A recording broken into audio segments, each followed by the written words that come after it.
Why are you still wasting your life trying to fit in? The world doesn't need more followers. It needs disruptors, rule breakers, and misfits. If you've ever felt trapped by the ordinary, you're not alone, and it's time to do something about it. Today I'm going to show you why blending in is killing your potential and why being different is the best decision you'll ever make. Being different isn't just about standing out for the sake of it. It's about thinking differently, challenging the status quo, and living your life on your own terms.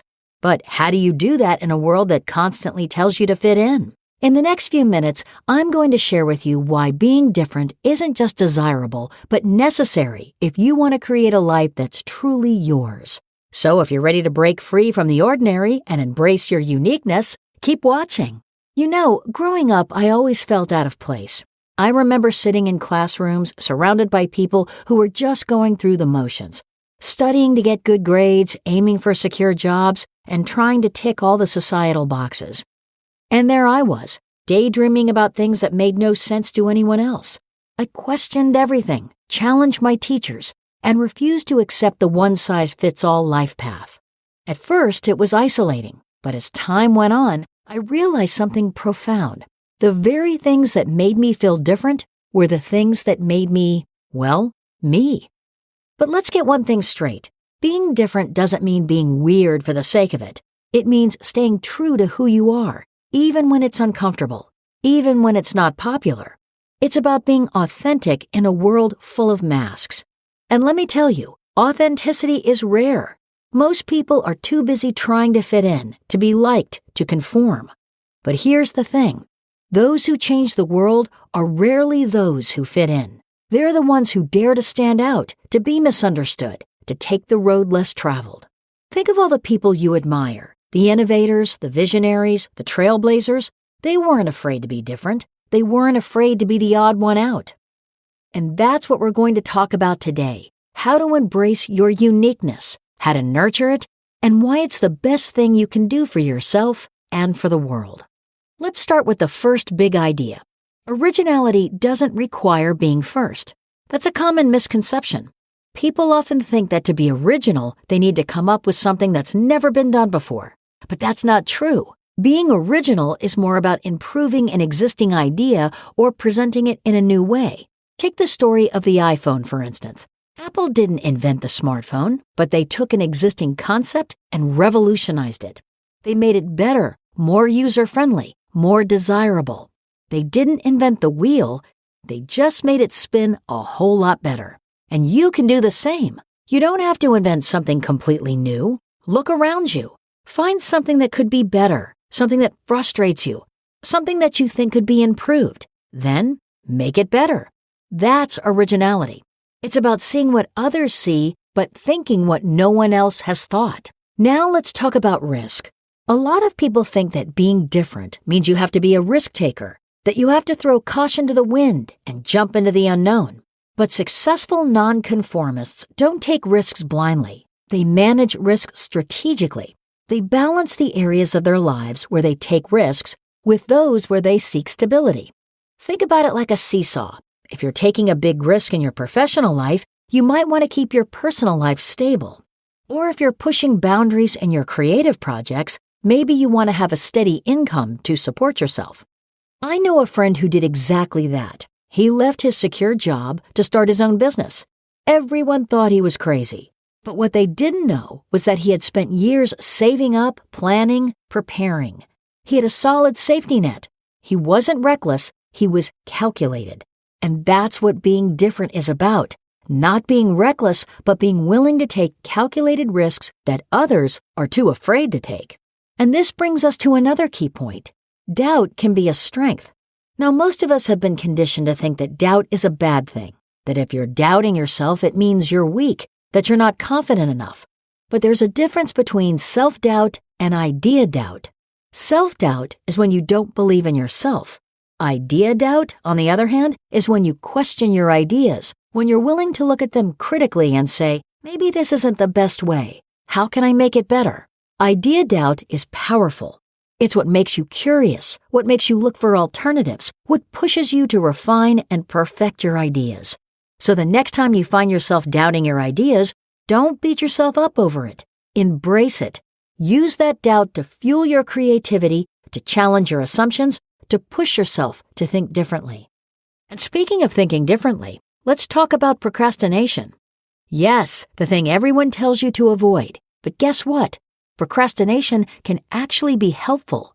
It's all about how you use it.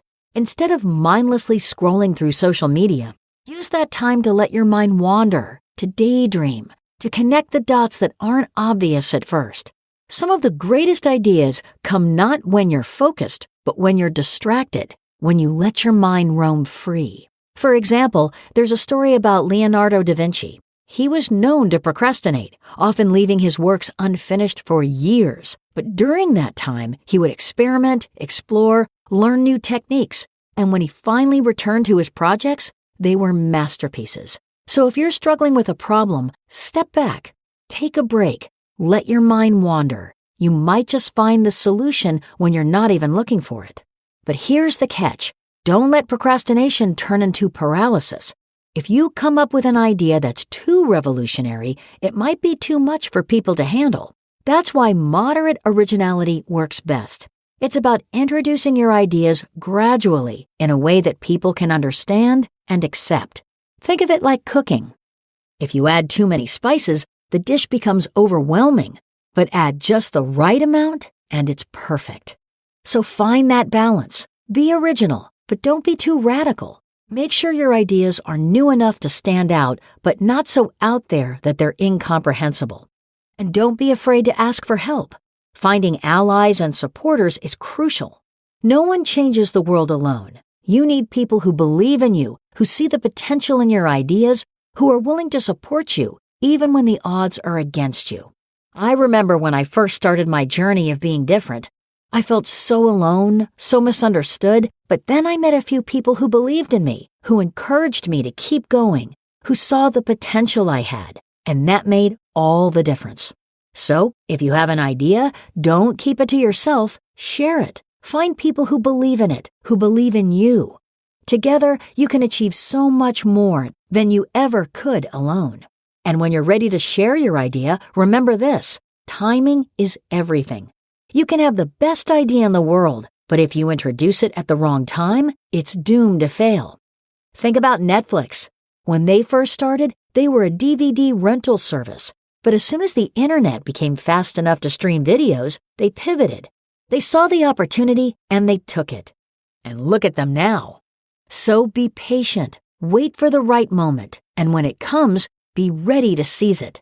But even when you do everything right, you're going to face opposition. People are going to criticize you, doubt you, tell you that your ideas won't work, and that's okay. In fact, it's more than okay. It's a good thing. Use opposition as an opportunity to refine your ideas, to make them stronger. Every time someone challenges you, it's a chance to prove them wrong, to show them that you're onto something. And when things don't go as planned, and they won't, not always, don't be discouraged. Failure is part of the process. It's not the end. It's just a stepping stone. I've failed more times than I can count, but each failure taught me something valuable. Each failure brought me one step closer to success. So embrace failure. Fail fast, fail forward, and most importantly, learn from it, because the only real failure is giving up. And finally, don't forget to have fun.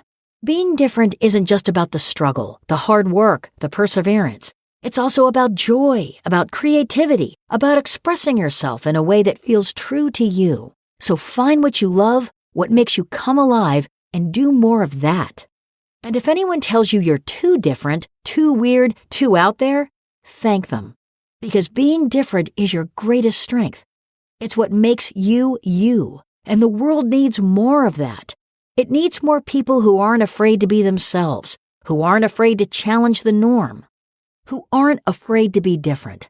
So, why should you be different? Because the world needs what only you can offer. Your perspective, your ideas, your voice. They matter. Don't let anyone tell you otherwise. You have the power to change the world one original idea at a time.